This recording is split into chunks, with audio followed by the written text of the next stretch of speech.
So what's up mga kumag, I'm back ang inyong online judge, walang iba kundi Judge Jinan. Okay guys, ito na yung panglimang battle na re-reviewin natin sa tournament na to, sa first round ng tournament ng 1-up-4.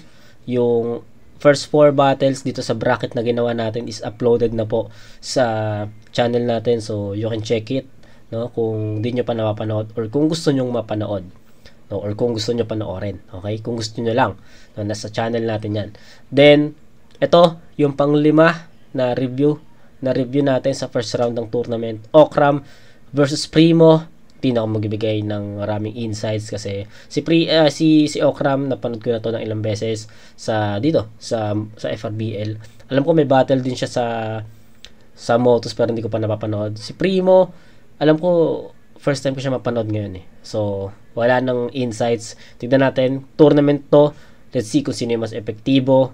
Tignan natin kung ano yung mga bara na maririnig natin. Pakinggan natin na maayos kung mabigat ba yon, tumama ba yon, or what. Okay? So let's go. Primo! Unang para kay Primo, na tournament. Let's go! Let's go! Game! Gusto ko lang pagtripan yung mongoloid na ice. Pero sa tournament ako inalok. Pinagbuksan ako ng pinto ni Kuya Reyan kahit hindi ako kumatok. Nung una, nag-aalangan pa ako. Kasi alam kong hilaw pa ako, di pa hinog. Tas kalaban ko pa, Okram na kupo. Isa yan! Isensa mga bugok! Anong kala mo? Asa ka namang purihin kita. Puruhan ng lait, pwede pa. Sali ka ng sali ng 1-up, di mo alam si Reyan at si Odeng, pineperahan ka na. Di ba? Di ba, tangina? Sabihin nyo hindi. Di, joke lang. Kasi proud yan si Odeng. Kaya sa mga gigs, lagi yang kasama. Kaya tularan si Odeng, maging proud din kayo sa kanya-kanya yung mga mama. God. Pero di ba, skater ka? Kaya pala mukha kang ale. Ale! Ah! Oh! Ah! Oh! Wow! Sample naman ng kickflip! Tapos gawin mong preno yung mukha mo. Pag nagawa mo yung achievement, yes, nakapagpasaya ka ng mga tao. Pero hoy, babaeng may titi. Confuse ako kung patayo ka ba umihi. Kung oo ano? Kababae mong tao, Marco pinangalan sa'yo. Tomboy ka siguro, no? Aminin mo na, bilis na. Tangina, pakipot pa si Idol o gusto magpiplis pa. Huwag ka mag-alala, hindi ka namin kakantutin. Pero ata kay Lennox, matagal ng single yon, baka di ka niyan santuhin. Pero isa kang nag-i-English na tanga. Lakasamunin si Vincent ng English conference, si Antigas naman ng dila niya. Kaya anong faggot? Hoy! Google Translate mo lang naman yung mga bara mo, sabihin mo ikikilbot, tanga ka. Kaya kala mo naman talaga kung sino siya. Nag-basic English ka lang, umi-English conference ka na, itong dagukan kaya kita. Tapos pansin ko pa, nung laban niya kay Vincent, yung niga, ginawa niyang N-word kasi may nakita siya na negro. Galing, no? Pero kung wala si Jamorant nung mga araw na yon napanood ko yung hindi, mali.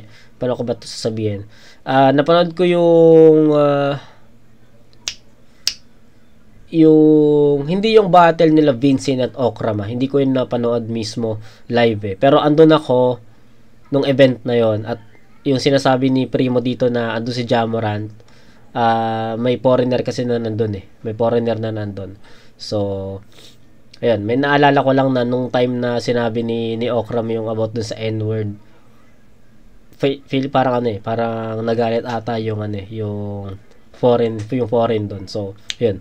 Hindi ko na panood, nakalimutan ko na yung hindi, December 18 pala, December 18. Yung finals ng 1-up-3 yun. Pero hindi ko pa napapanood yung battle ni Vincent at Okram, ha? Hindi pa. Sabihin yan yung niga ng walang preno-preno. Kasi racist ka, Okram! Alam yan ng lahat! Natakot ka lang sa negro kasi baka sampalin ka niya ng burat! Tas sa battle niyan, kung ano-ano pinagsasasabi. Pag nagre-rebat at reference, walang connect. Yung tipong umorder ka sa Shopee, tas susuklian ka ng burnek. Ganon? Ayos lang. Kasi may burnek. Tapos proud ka sa mga pinagagagawa mo. Nung laban niya kay Da Vinci, nilagay si Saitama sa Dragon Ball. Eh kung rasengan ko yung mukha mo. Tangina, reference pa more. Mamaya sa Care Bears, nandun na si Lexi Lore. Pero sige na, round mo na. Spit mo lang na maayos yung mga linya mo. Babalik din yan sa'yo. Yo! Okay, so round 1 ni Primo, hindi ganun ka, sabi ko nga sa inyo, effectivity ng mga linya against each other. So medyo magaan pa yon, hindi ko naramdaman yon na yung mga angulo na kasi about kay Okram. Sabi ko nga sa inyo, napanood ko na bumattle si Okram, na-review ko na yung ibang battle niya. Ganun din yung mga angulo na binabato kay Okram. So siguro naghanap ako ng iba pang angles about Okram, 'di ba? Kasi gasgas na angulo na yun eh. So para sa akin hindi na ganoon ka-impactful yun, hindi na ganoon kalakas yun. So siguro nag-abang ako, nag-antay ako ng mga solido na linya galing sa ibang angulo. Pero anong nangyari? Yung mga linya na narinig ko is same lang din sa kung anong mga angulo yung ginagamit kay Okram ng mga past battles. Kaya hindi siya ganun ka-impactful sa akin. So, yun, nag-antay ako ng isang malapit, isang malakas, isang mabigat na linya. Pero, for me, hindi dumating yung ina-expect kong linya. No? So, yun. Okram, pakinggan natin. Sila Oding daw. Tsaka si Aussie, pineperahan lang ako. Tanga-tanga. Lahat kayo sumali sa tour na, ako lang hindi magbabayad ng kota. Okay, tapos sabi niya, nag-i-English daw ako. Matigas daw yung dila ako. Gusto mo malaman, pare? Isa kang bobo. Ano matigas yung dila ako, pare? Tanong mo sa girlfriend mo.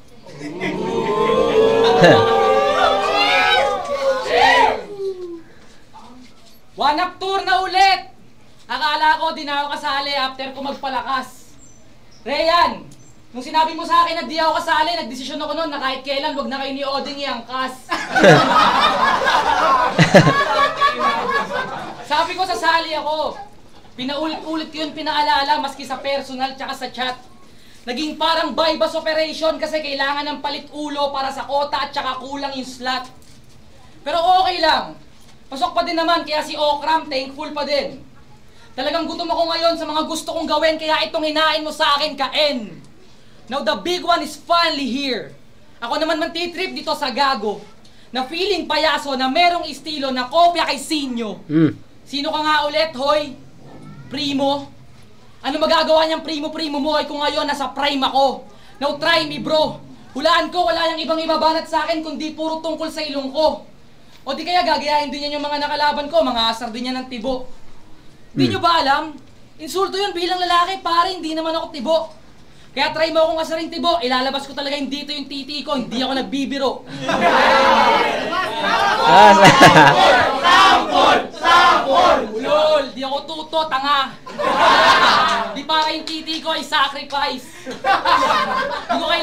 Di ko kailangan maggubo o lumaplap ng kapwa ko MC para lang sa battle rap ma-recognize. Itong kalaban ko, very nice. Astang clown, mala Pennywise. Ang kaso di na ako bata para takutin kaya ikaw yung mateterrorize. Sabi mo baka mag-underprep at yung linya hindi ma-memorize. Eh kinain ko nga yung mukhang itek kaya ito naman yung gagawin kong extra rice. Kaya ito naman yung gagawin kong extra rice. Kaya ito naman yung gagawin kong extra rice. Kaya kung mandadamay ka ngayon o babanatan mo ako ng mga personal shit, huwag mo nang balakin pa. Wag mo hintayin na idamay ko si Jade Gwyneth para lang masaktan ka. Kasi for sure, meron ka sa akin nakuha na info. Paano wala yung mga tropa mo ay kakilala ko? Ang kaso wala naman akong pakialam kahit ilabas nyo yung baho ko kung sa mga ganyan pa lang, kung sa mga ganyang kabulshitan, immune na ako. Kaya sige, rounds mo na. Idamay mo na o kahit sino, idamay mo yung pamilya ko. Pero ito lang paalala ko sa'yo. Iba yung iniimbento lang kaysa nagsasabi ng totoo. Okay, may starter si Okram doon. Actually ibibigay ko na dapat sa kanya, no. Ayan na. Maging honest ako sa inyo, dapat ibibigay ko na sa kanya kasi yung kung paano mag-deliver sa delivery ko binase kasi mas nagustuhan ko yung delivery ni Okram sa round 1 against Primo. Then yung mga, although pares naman sila nagkulang or lack of effectivity, medyo nagustuhan ko lang yung laman ng writtens ni Okram kasi mayroon siyang mayroon siyang linya about dun sa aasarin lang ako nito ng tibo, yung sa yung sa mga angulo about sa kanya, no? Siguro doon lang lumamang si Okram kasi 'di ba may linya si Primo doon about dun sa pagiging tomboy, 'di ba? Kung nauna lang siguro si Okram sa part na 'yon, 'di ba? Disregard na talaga yung yung around ni Primo. Pero gaya nga nasabi ko sa inyo, yung ginawa naman na angulo ni Primo is yun naman yung mga angles na matagal nang ginagamit kay Okram. So, feeling ko gasgas na yun. Kaya hindi siya ganoon ka-impactful yun. Hindi na ganoon ka-impactful sa akin. Kaya, yung round 1 ni Primo, bigyan ko ng 7 yun, 7 points. Then, Okram, sabi ko, sa kanya na to, malakas yung round 1 niya. Kaso dumating yung choke, nawala siya doon.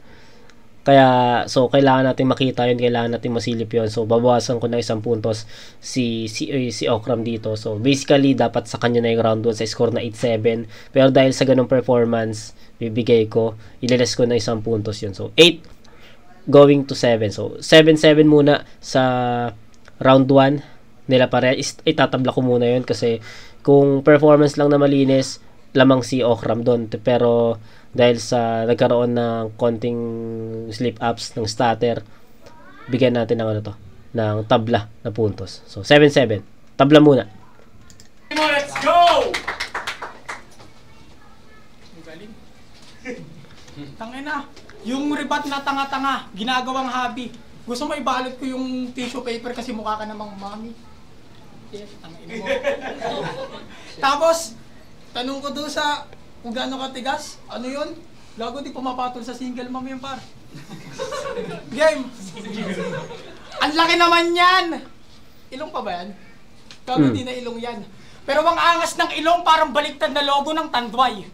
Kung natatanggal... Diba? So, sabi ko sa inyo yung mga angulo ni Primo against Okram, ayun na yung mga angulo na binibitawan ng ibang kalaban niya nung mga nakaraan. Tapos, ayun, sinabi yun, may ganong linya si Okram kanina sa round 1 niya. So, yun, nagkaroon na siya ng pre-med doon.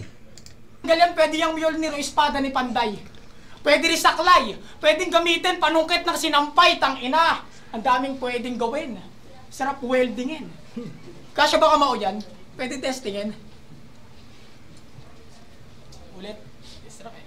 Pwede testingin, pero... pero alam nyo ba, ang istorya kung bakit nagaganyan ilong yan? Sa ashtray, naburat kasi sa Baguio, pinaglihin, tarantado na yan. At nung siya'y nababahing, biglang pinulikat yung muka. Maliksi daw to nung bata, kasi yung ilong lang nadapa. Bars. Pero yung ilong lang nadapa, tangina mo, cramps. Ano, ilong mo na naman? Ilong mo na naman? Bakit? Ano pa bang bagong may aangulo rito? Bukod sa mukhang tomboy, malaki ilong. Kamukha mo si Pepito! Tangina ka, kala ko I'm so high lang yung kanta niya, dumi-DJ Bombay ka rin pala. Kaya anong, ay mas bitoy ka pa kay Bitoy ah. Kaya anong I'm so high? Baka ahoy-ahay, mga manoy, mga manay.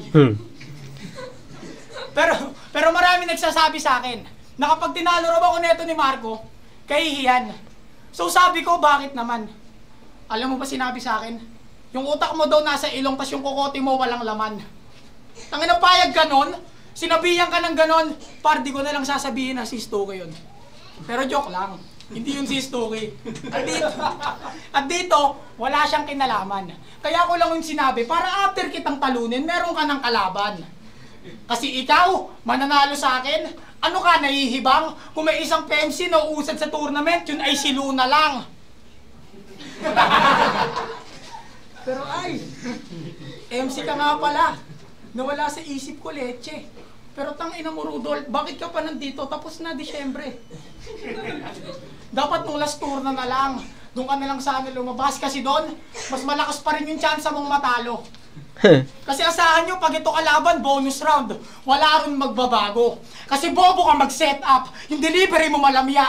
Di mo kaya na mag-step up kasi bobo ka kumatha. At isa kang malaking tanga na pwedeng ahalin tulad kay Rendon. Saluhin mo tong supal ko siya good lang kahit foul, sabi ni Jason Tatum kay Lebron. Bye. Sabi niya, Okay, so still, nag-antay ako, nag-abang ako ng mga linya na mabigat from Primo to Okram.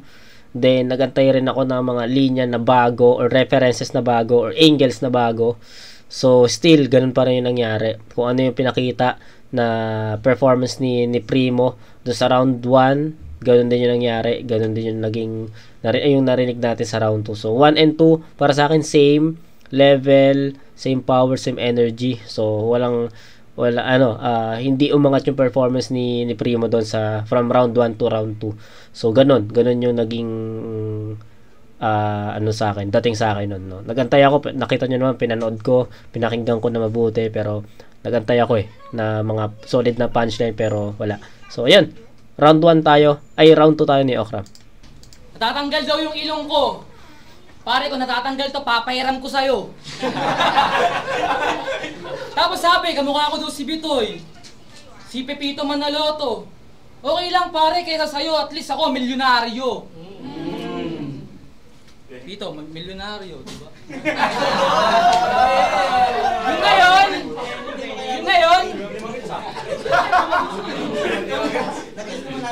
Yun na yun. Lupet, pare, ang galing. Gantong-ganto yung mga tipong tambay ng bilyaran na malakas man sa trash talk tas masarap sakalin. Diba? Tipong naglalaban kayo tas pustahan. Tipong uunahan mong unatan, di naman palalalaban ng suntukan. At nakita ko kayo ng girlfriend mo, kumakain kayo sa Sizzling Port. Ang lakas ng loob mo, doon pa kayo kumain sa kanto namin. Medyo nainus nga ako sa'yo eh, doon na sana kita ibabattle. Ang kaso doon na sana kita ibabattle. Ang kaso nahiya ako sa shota mong mukhang shake raya. Tangina. Ang kaso nahiya ako sa shota mong mukhang shake rattle. Na kapag nagde-date kayong dalawa, hindi mo man lang malibre ng mineral bottle. Diba? Tapos ang lakas pamanlait, akala mo kung sino. Di man lang malibre yung shota, paano laging dala ni Machu 5? Kaya ito, ngayon sa akin bibingo. Tutok sa ulo ni Macho 5, 45. Bandang baba kasi medyo mahaba. Pag tama ng bala, magmumukhang nunal ni Eugene Domingo. Ang paslupa ka. Yung mga sinasabi mo sa kalaban mo, gawain mo lang din. Ano, papayag ka? Ganyan lang ipapakita mo kay Mamut Ching? Puro imbento, tas puro lang katarantaduhan. Mahiya ka naman. Paano ka magkakaroon ng sarili mong yaman kung yung utak mong wala nang laman, pinapairal mo pa, puro katangahan? Paano ba naman yung mga banat niyan? Sa bibig, may built-in na kubeta. Sana next life, baso ka na lang. Next life, baso na lang? Di ba pare yan, lupet? Yung utak pang bagets? Paano ka magti-champion dito niyan kung yun ang living thing, tsaka living thing hindi mo pa magets? Tangina, wasak. Kaya wag ka nang umasa na mananalo ka kay Okram shit. Ikaw pangarap mo maging mala Sinyo, ako pangarap ko magsulat hanggang maging mala Socrates. Wala kang tsansa, boy. Kahit sino dito sa bracket, wala kang pag-asa. Magiging uhugin ka lang na bata. Kaya kung gusto mo magkaliyab at magkasinde, balik ka na lang ng pleganja. Okay, bumagal yung pacing ng second half ni Okram, pero hindi naman siya nag-choke, no? Pansin niyo ba yon? Bumabagal siya parang after ng isang linya, parang may pauses siya doon. Pero hindi naman siya totally nag-choke, no? Pero nagustuhan ko yung punto ni Okram dito. Yung rebat, hindi natin siya iskoran. Pero yung punto ng round 2 ni Okram, nagustuhan ko yon. Yung meron siyang magandang linya eh. Wait lang, nakalimutan ko kung ano. Basta may magandang linya si Okram na nagustuhan ko, na pa-react ako doon. Nakalimutan ko lang kung ano. Pero parang dalawa or tatlo ata yung nagustuhan ko na linya ni Okram doon. Mas effective yon kumpara sa ginawa ni Primo sa round 1 ay sa round 2 na naging flat talaga eh. Parang walang ano talaga doon, walang mga line or walang line na tumama doon kay Okram. Although tumama, pero hindi nga, sabi ko nga, hindi nga ganoon ka impactful sa akin kasi galing na yun sa parang narinig ko na yun sa ibang mga battle ni Okram, no. So inano ko na yun. Hindi na ganoon kalakas yung dating sa akin, no. Then si Okram, may malakas na linya, di ko lang maalala kung ano yun, pero malakas na linya yun. Ano nga ba yun? Nakalimutan ko, pero solid yung linya na yon. Nag-react yung ano doon, yung crowd doon, yung mga tao diyan sa safe house. Pero ayun, kung ikukumpara ko yung round 2 nila, syempre kitang-kita doon na lamang si Okram. Syempre naging effective yung dala niya doon, even may mga poses siya. Pero yung Primo kasi, even nakumpleto niya yon, malinis na performance, hindi yun enough no? Parang kulang yun, hindi yun tumama kasi kay Okram Sabi ko nga, 'di ba? May tumama man pero hindi ganoon kabigat, no? Pero yung Okram may malakas na linya doon kanina. So, bigyan ko ng 8-7 to in favor of Okram. Round 1 tabla, round 2 Okram yon sa score na 8-7. So, 15-14 in favor of Okram sa rounds 2, no? Round 2 pala, rather. Let's go! Dinamay pa si Eugene Domingo. Pagdamay mama mo. Tas, sabi niya, sa akin kanina, hindi ko na maalala kaya round 3 na. Game? Dati ka nagtitinda ng calamares. Nagulat ka, saan ko nakuha yung info? Walang nagsabi sa akin. Nakita lang kita dati na feel yung pagpiprito. At kung may tatanggi mo, nakakaya ka ng sobra, hangal. Biruin mo, mas proud ka maging bobong rapper kaysa magtinda ng marangal. Ganyan ka na ba ka-hip-hop? Ayaw mo magmukhang weak ass na Pinoy? Tangina mo boy, kaka-sound trip mo yung kay Koy. Tangina feeling pimp! May mukha naman siyang chikas. Pero alam mo ba yung chikas? Di mo alam yung chikas? Doon nagsisend ng pera si Triple Pride sa pamilya niya.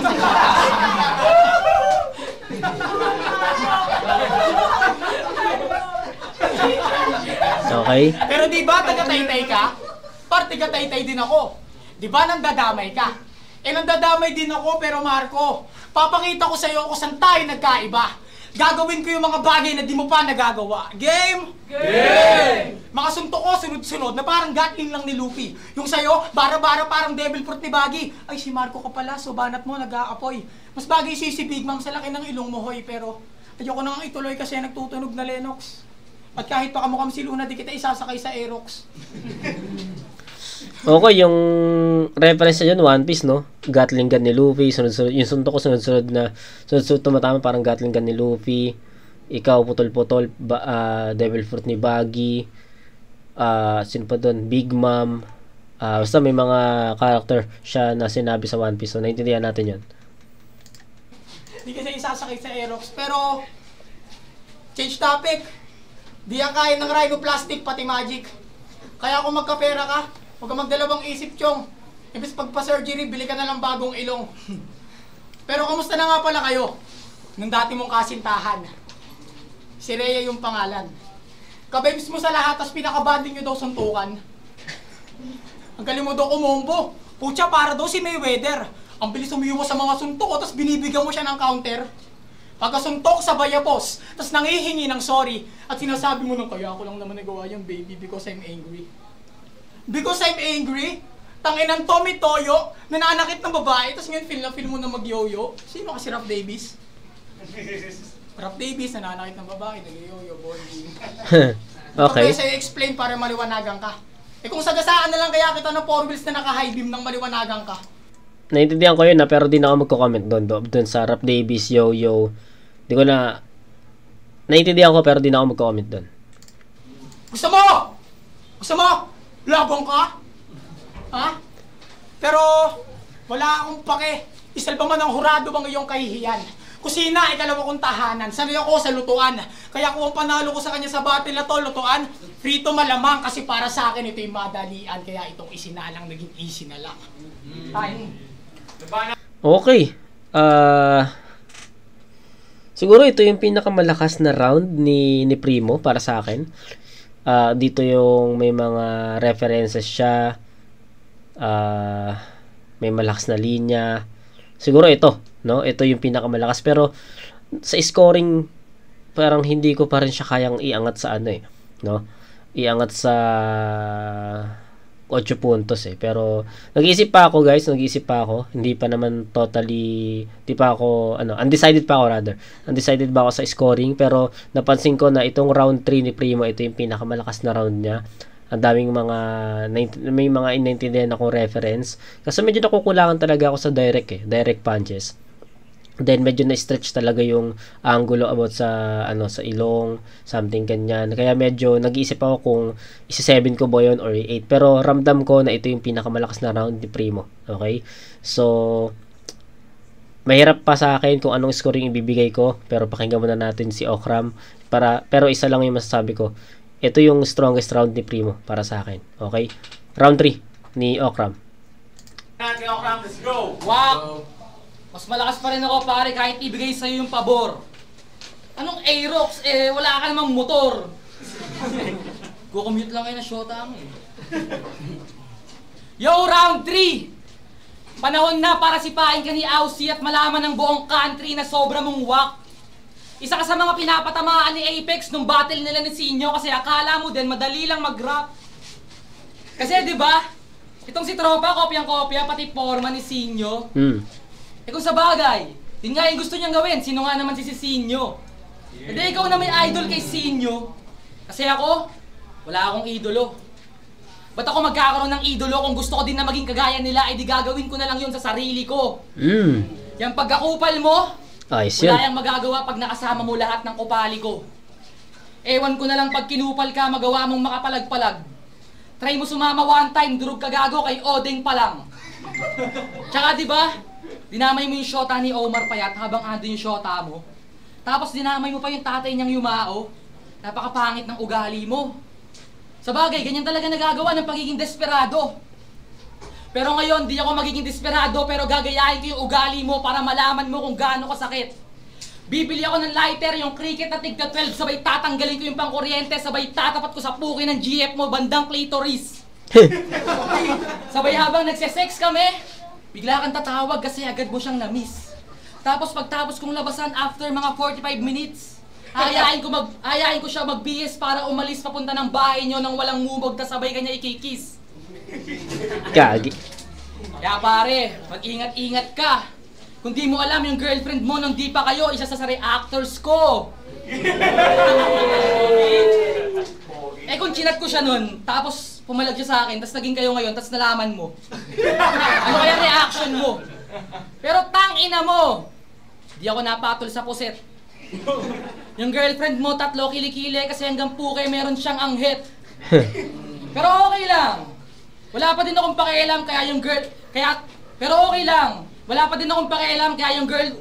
Kaya kantot pa rin sa akin shota mo. Ipapasok ko yung aking sushi roll sa butthole niya. Total naman, she likes it raw. O ano? She likes it raw, okay? Madali talaga manlait ng mga ganon, lalo na pagka squatter ka. Ngayon, namnamin mo yung ugali mo na ginagawa mo sa iba. Pero sorry pare, pasensya na.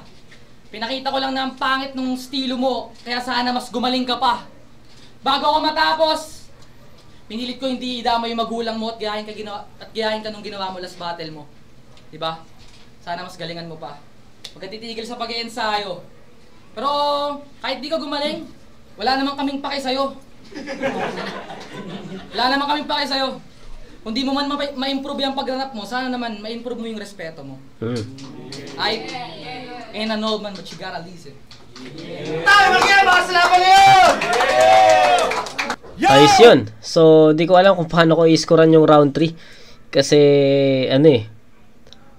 parang ibibigay ko ng tabla yung round 3, no? Malinis na performance ni Okram. Punto. Yung pandamay ng jowa, parang hindi ko na yun. Parang papalagpasin ko na yun. Medyo hindi ko natripan yung ganong timpla, no? Hindi ko natripan yung personal shit about sa jowa something. So, papalampasin ko yun. Then, yun, mga punto ni Okram. Kaso, karamihan dun about dun sa jowa, no? Pero yung linis ng performance,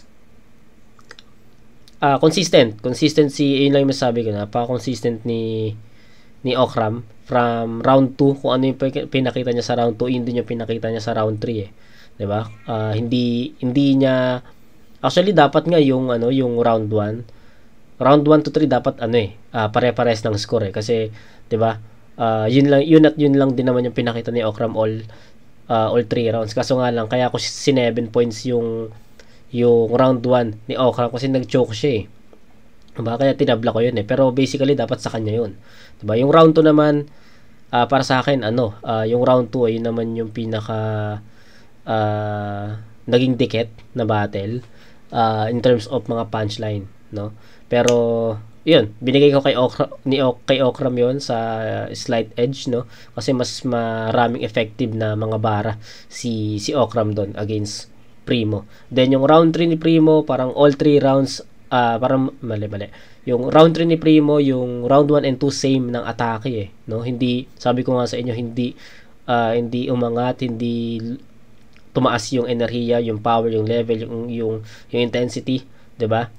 Pero mas nagustuhan ko yung 'di ba nga sabi ko sa inyo, mas nagustuhan, ito yung pinakamalakas na round ni Primo, pero hindi ko alam kung isi 7 points ko ba yon or hindi, no? So nagde-decide pa rin ako hanggang ngayon.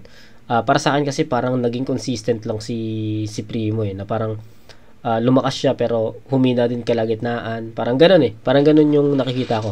Pero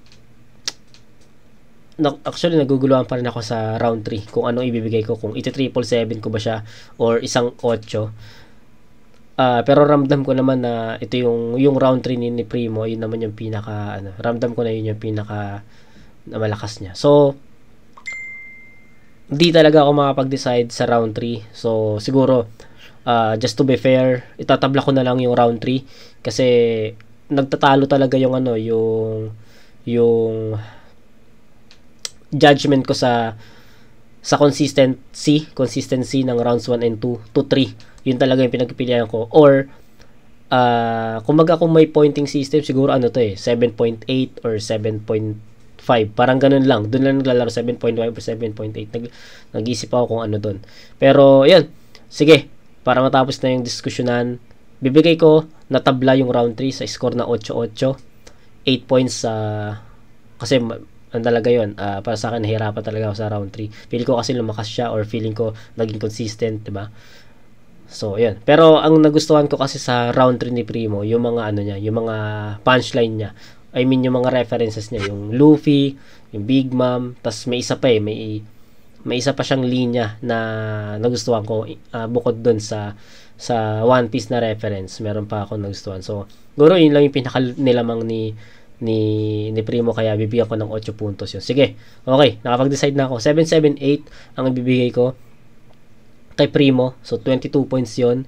Si Okram naman, hindi ko alam kung ad-lib ba yun, kung freestyle ba yun, pero perhaps kay Okram nagustuhan ko yung performance niya dito. Sabi ko nga sa inyo, yung performance ni Okram from round 1 to 3 is consistent ganon. Hindi tumaas, hindi, kumbaga nag-start siya ng level 50 tapos siya ng level sabi nating level 50 rin, basta consistent, no? Parang round 1 50, round 2 50, round 3 50, ganon siya consistent, basta consistent siya.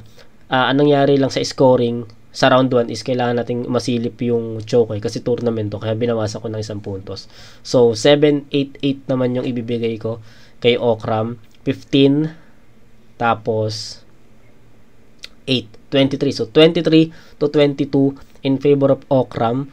Round 1 and 3 bibigay ko ng tabla yun sa 7 at 8. So dun pa lang may may dun pa lang tabla na yun, malaki na yung scoring dun, no? Parang 15 all na yun. Then round 3 slight edge lang kay Okram, no? Kasi sa effectivity niya talaga mas mabigat yun, mas marami. Yun, mas cool. Ano pa? Yun lang pinaka parang word of the battle is effective, no? Mas effective si Okram sa round 2. Round 2 lang kasi round 1 and 3 tabla yun para sa akin So ayun, 8-7 in favor of Okram. So yun, 1 and 3 tabla, pero round 2 Okram yun. 23 to 22. Sana naintindihan nyo. Driver of battle is kay boss sila sa Motus, kay LCP, San Andres Mental. One up tournament po, Rampodo ng Urado! 3-0! Para kay Okram!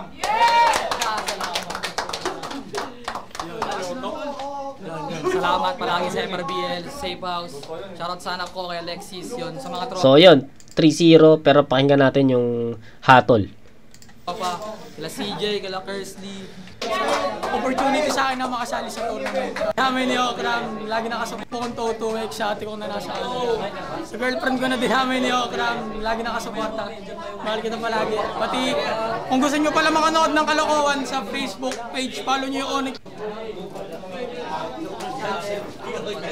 Judges! Ito ko si round 1, goods pa yung balak ni Sopa, pero round 2, round 3, malino na Okram. Kaya ako Okay. Round 2 and 3, Okram.